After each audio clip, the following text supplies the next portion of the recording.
Hello everyone, welcome to Seema's kitchen. Friends, आज बनाएंगे हम दाल की दुल्हन। ये यूपी बिहार की एकदम खासम खास रेसिपी है। बहुत ज़्यादा ये हेल्दी है और एकदम सरल तरीके से मैं बताऊंगी जैसे हमारे बड़े बनाते आए हैं। तो चलो स्टार्ट करते हैं। तो यहाँ पे एक बॉल लेंगे, हम डालेंगे इसमें 1 कप अरहर की दाल, और ये अनपॉलिश अरहर की दाल है और ये काफ़ी हेल्दी होती है, इसे ही लें। इसे हम अच्छी तरह से वॉश कर लेंगे 2 से 3 पानी तक। और ये देखिए, हमने इसे धुल लिया है, ये अच्छे से साफ़ हो गई है। इसके अंदर किसी और दाल का प्रयोग हम नहीं करेंगे।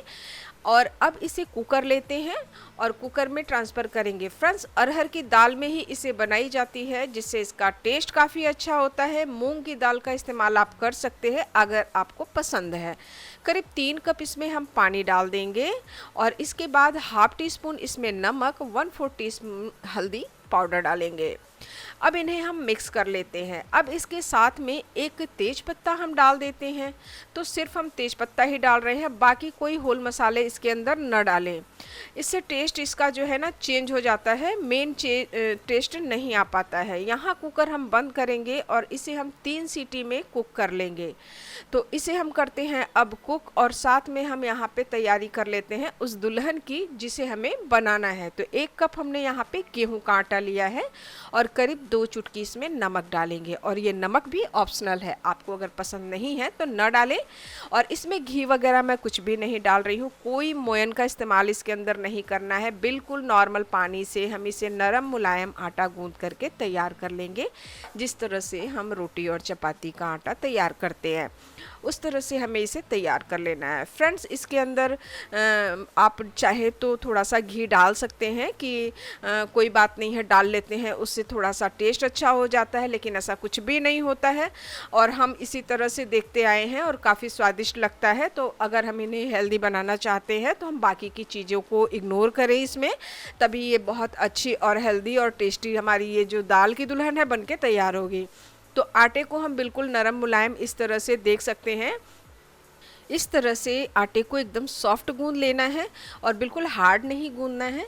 आटा जो है हमारा बिल्कुल सॉफ्ट रहेगा, तो जो पीठी है हमारी काफ़ी सॉफ्ट बनेगी और जल्दी से कुक भी हो जाएगी। तो इसे करते हैं साइड, और हम दाल को भी देख लेते हैं जो हमारी दाल कितनी कुक हुई है। तो इसे मैंने कढ़ाई में ट्रांसफ़र कर लिया है। फ्रेंड, कढ़ाई में ट्रांसफ़र करने का मेन कारण है कि अब हम इन्हें खुले में पकाएंगे और इस तरह से कुकिंग करने में सुविधा होगी। तो ये करीब 80% तक हमने कुक किया है दाल को, क्योंकि नेक्स्ट प्रोसीजर जो हमारा है वो हमें जो इस दुल्हन को इसमें ट्रांसफ़र करेंगे ना, तो उसे भी तो कुक होना है। तो उसके लिए हम थोड़ी सी दाल को जो है ना 20% कम ही कुक करेंगे, क्योंकि आगे जब कुक होगी तो और घुल मिल जाएगी। तो ये दाल हमारी यहाँ पे काफ़ी है। और अब हम ले लेते हैं यहाँ आटे को जो हमने गूंदा था। अब इसे हम कर लेंगे 2 भाग और अच्छी तरह से इन्हें जिस तरह से रोटी बेलते हैं ना उस तरह से हमें इसे बेल लेना है। एक बड़ी सी रोटी बेल करके हम इसे तैयार कर लेंगे। तो आप चाहे तो इसका जो ऊंचाई होती है, मोटाई होती है, अपने इच्छा अनुसार रख सकते हैं, लेकिन ज़्यादा मोटा न बनाएं। थोड़ी सी परथन लगा लेंगे इसमें और हम एक रोटी बना लेते हैं।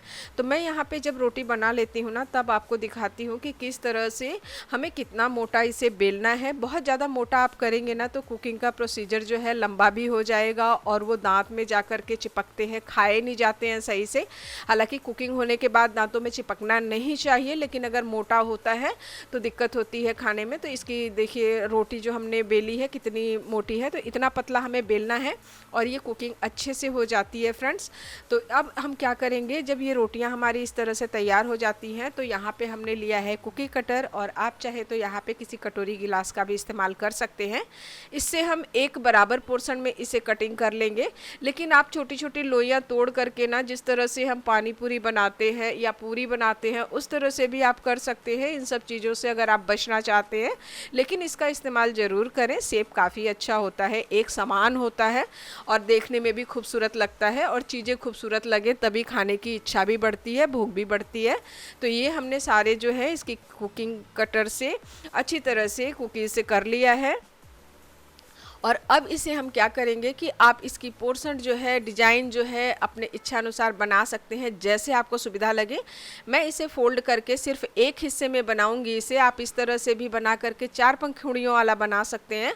तो इस तरह से बनाने से क्या होता है ना, इसके दोनों तरफ के जो होल होते हैं अच्छी तरह से कुक हो जाते हैं और अच्छी तरह से इसके अंदर दाल का पानी जो है वो चला जाता है और कुकिंग बहुत बढ़िया होती है।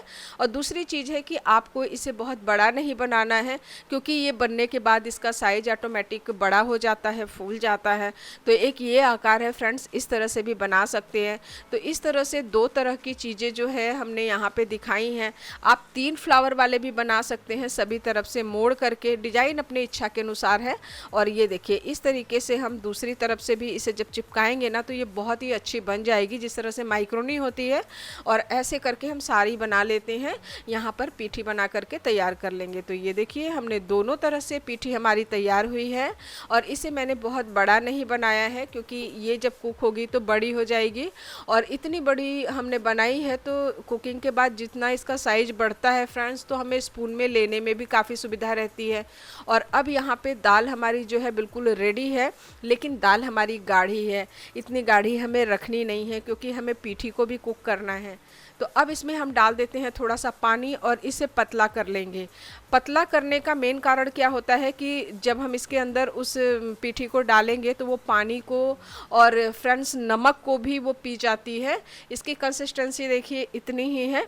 और अब इसमें एक एक पीठी को हम ट्रांसफ़र कर देंगे।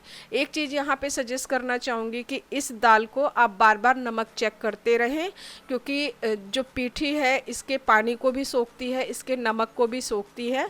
और एक ऐसा ट्रिक है कि अगर आपके दाल या सब्जी में नमक तेज हो जाता है तो आप उस तरह से आटे की लोइयां बना करके उसमें डाल दें, तो उसका नमक जो है बिल्कुल बराबर मात्रा में आ जाता है। यानी कि वो जो आटे की लोई है वो नमक अपने अंदर ले लेती है और मात्रा सही हो जाता है। तो ये तरीका जो होता है नमक कम करने का, तो हमने तो बिल्कुल इनमें दुल्हन को तैरा ही दिया है। तो नमक का ज़रूर यहाँ पे ध्यान रखें। और अब इसे ढक देते हैं। ढकने के बाद ना इसे बिल्कुल लो मीडियम पे हम इसे कुक करेंगे, बिल्कुल धीमी आंच पे। अब धीमी आंच पे हमने इसे कुक किया है, बहुत समय नहीं लगता, क्योंकि हमने जो इसकी रोटी बेली थी फ्रेंड्स काफ़ी पतली थी और ये अच्छे से कुक हो गई है। आप देख सकते हैं तैर रही है। स्टार्टिंग में थोड़ा सा ध्यान दें इसको कि चिपके ना। अब एक नाइफ से हम चेक कर लेते हैं। ये देखिए ये कुक हो गई है अच्छे से और चाकू हमारा बिल्कुल आराम से निकल जा रहा है, बिल्कुल भी इसमें नहीं लग रहा है। तो ये अच्छे तरीके से कुक हो गई है। और इसके अंदर जो हमारी कंसिस्टेंसी दाल की है वो भी काफ़ी अच्छी है। इससे गाढ़ा आप न करें, क्योंकि जब हम इन्हें हल्का सा भी गैस बंद करके छोड़ेंगे तो अरहर की दाल जो होती है वो जम जाती है। अब तड़का लगा लेते हैं यहाँ। तो 1 बड़ा चम्मच डालेंगे यहाँ पे हम शुद्ध घी, और शुद्ध घी में ही इनका तड़का लगाएं फ्रेंड्स, किसी ऑयल के अंदर न लगाएं, तभी टेस्ट अच्छा रहता है। 1/2 टीस्पून डालेंगे जीरा तड़के के लिए। और इसे आप देख सकते हैं कि मैंने बहुत ज़्यादा नहीं डाला है, क्योंकि हम तो यहाँ पे हेल्दी बना रहे हैं। और आप चाहें तो इसे इसी तरह से खा सकते हैं, तड़का न लगाए तो। एक प्याज लेकर के इसे बारीक काट करके हम डालेंगे और इस प्याज को हम हाई फ्लेम पे कुक करेंगे। बहुत देर तक हमें सॉफ्ट नहीं करना है कि इसे कुकिंग करते हुए काफ़ी देर तक हम सॉफ्ट करें और ज़्यादा समय लग जाए। अच्छी तरह से इसे हाई फ्लेम पे लगातार चलाते हुए आप कुक कर लें। बहुत कम समय में ये तड़का आपका झटपट से बहुत स्वादिष्ट तैयार हो जाएगा। 1/2 टीस्पून बारीक कटी हुई लहसुन डाल देंगे इसमें। और ये सारी चीज़ें आपको पसंद नहीं है तो उसमें स्किप कर सकते हैं। और कुटी हुई हरी मिर्च 1/2 टीस्पून डालेंगे और 1/4 छोटा चम्मच इसमें हम बारीक कटी हुई अदरक को भी डालेंगे। तो अदरक जो है फ्रेंड्स थोड़ा सा ध्यान से सावधानी से करनी पड़ती है, क्योंकि अदरक अगर कुक हो जाती है ज़रूरत से ज़्यादा तो उसमें कड़वापन आ जाता है उसके स्वाद में। तो इस बात का ध्यान रखें। लेकिन आप चाहें तो यहाँ पेस्ट भी डाल सकते हैं। अब ये जो प्याज है हमारी कुक हो गई, इतनी बहुत ज़्यादा इन्हें कुक नहीं करना है। 1/4 टीस्पून डालेंगे यहाँ पे हम नमक और 1/4 टीस्पून ही हल्दी पाउडर डालेंगे। और अब 2 रफली चॉप करके हम इसमें टमाटर डालेंगे और इन्हें अच्छी तरह से हमें कुक करना है। अब फ्लेम को यहाँ पे लो टू मीडियम कर दें, क्योंकि टमाटर हमें कुक करनी है। और टमाटर अगर आपका सलाद वाला है फ्रेंड्स तो आप चाहें तो यहाँ कुछ छिटे पानी की डाल सकते हैं, लेकिन ऐसा न करें कि पानी डाल करके इन्हें ढक करके आप सॉफ्ट कर लें। उसमें क्या होता है कि तड़का जो हम लगा रहे हैं ना, इसका एक अलग ही स्वाद आता है। और अगर हम पानी डाल करके इसे ढक करके कुक करेंगे ताकि जल्दी से मैश हो जाए, तो फिर इसमें बॉयल होने की जो खुशबू है वो आने लगती है, तो अच्छा टेस्ट नहीं रहता है। अब धनिया काट करके इसे डाल देंगे और इसे भी हम इसी समय कुक करते रहेंगे, जिससे कि इसका टेस्ट जो है धनिए का इसके अंदर आ जाए। बाकी हम कोई मसाले नहीं डालने वाले हैं इसके अंदर, बिल्कुल दाल इसी तरह से अच्छी लगती है खाने में। अब इन्हें मैश करते रहेंगे कंटिन्यू, इस तरह से चला के आप मैसर की हेल्प ले सकते हैं यहाँ पे। और फ्लेम को कम रखेंगे ना तो टमाटर का रस अपने आप रिलीज़ होगा और अच्छी तरह से मैश हो जाएगी। ये देखिए हमने इसी तरह से कर लिया है इसे, और इसमें पानी हमने नहीं डाला है फ्रेंड्स, आप भी पानी न डालिएगा इसके अंदर, इसका टेस्ट बहुत अच्छा आएगा। और अब अच्छी तरह से ये मैश हो चुके हैं। अब यहाँ पे थोड़ा सा कलर के लिए हम कश्मीरी लाल मिर्च डाल देते हैं, तो 1/4 टीस्पून डाला है। और अच्छा कलर रहता है तो देखने में भी खूबसूरत लगता है और भूख भी लग जाती है, तो इसलिए हमने यहाँ पे डाल दिया है। आप चाहे तो स्किप भी कर सकते हैं। और ये तड़का हमारा देखिए रेडी है। और अब इस तड़के को हम ट्रांसफ़र कर देते हैं दाल में, और दाल भी हमारी तैयार है यहाँ पे। और दाल की कंसिस्टेंसी बिल्कुल सही है फ्रेंड्स, और इस तरह की रहेगी तभी दाल बहुत बढ़िया बनेगी। अब इसमें हम तड़के को ट्रांसफ़र कर देते हैं। तो तड़का डालने के बाद फ्रेंड्स हमें क्या करना है, इसे कुक उतनी ही देर करना है, फ्लेम को उतनी ही देर ऑन रखनी है जब तक हम इस तड़के को मिक्स करते हैं। तो मिक्स करने तक ही हमें फ्लेम को ऑन रखना है, इसके बाद हमें बिल्कुल भी कुक नहीं करना है, क्योंकि अगर इसके बाद आप कुक करते हैं इसे, तो इसका जो तड़के का टेक्सचर है और जो तड़के का जो घी की खुशबू है वो बिल्कुल भी नहीं आती है, वो गायब हो जाती है, दाल में मिक्स हो जाती है, और इसके बाद सिर्फ इसके अंदर दाल की खुशबू रहती है, तो मज़ा नहीं आता है, वो टेस्ट नहीं रहता है। इसलिए जैसे ही हम मिला लेते हैं इसे तड़के को, उसके बाद हमें फ्लेम को बंद कर देना है। तो सबसे पहले हम यहाँ पे डाल लेते हैं थोड़ी सी हरी धनिया की पत्ती, और इसे डाल करके हमें मिक्स कर देना है। हरी धनिया की पत्ती आप चाहे तो स्किप भी कर सकते हैं, लेकिन अगर डाल दें तो लास्ट में इसकी खुशबू बनी रहती है। अब फ्लेम को तुरंत हम बंद कर दें और इसे ढक करके थोड़ा सा छोड़ दें, जिससे इसके अंदर की कुकिंग जो है अच्छे से हो जाए। और अब इसका टेक्सचर देखिए कितना बढ़िया है, और ये इतनी शानदार और इतनी खुशबूदार है फ्रेंड्स कि आप इसे ज़रूर एक बार ट्राई कीजिएगा। जिस विधि से मैंने बताई है उस विधि से अगर आप सारी चीज़ों को फॉलो करेंगे तो आपको बहुत ही मज़ेदार और बहुत ही अच्छी रेसिपी मिलेगी ये, और इतनी हेल्दी है कि आप इसे बार बार बनाना पसंद करेंगे। इसे डिनर में पसंद कीजिए आप खाना, या इसे ब्रेकफास्ट में भी आप तैयार कर सकते हैं। ये ब्रेकफास्ट के लिए भी बहुत परफेक्ट है। और आप चाहे तो इस तरह से तड़का न लगाएं तो भी इसे आप आराम से उसके ऊपर सिर्फ देसी घी डाल करके खाएं तो भी स्वाद बड़ा अच्छा रहता है।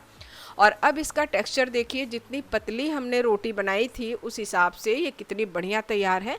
और छोटी रहने की वजह से फ्रेंड्स देखिए ये स्पून में भी आ गई है, और इतनी छोटी अगर आप बनाते हैं तो आराम से ये बाइट हो सकती है। तो आप इसे ज़रूर ट्राई कीजिएगा। तो मिलते हैं हम नेक्स्ट रेसिपी के साथ, तब तक नमस्कार।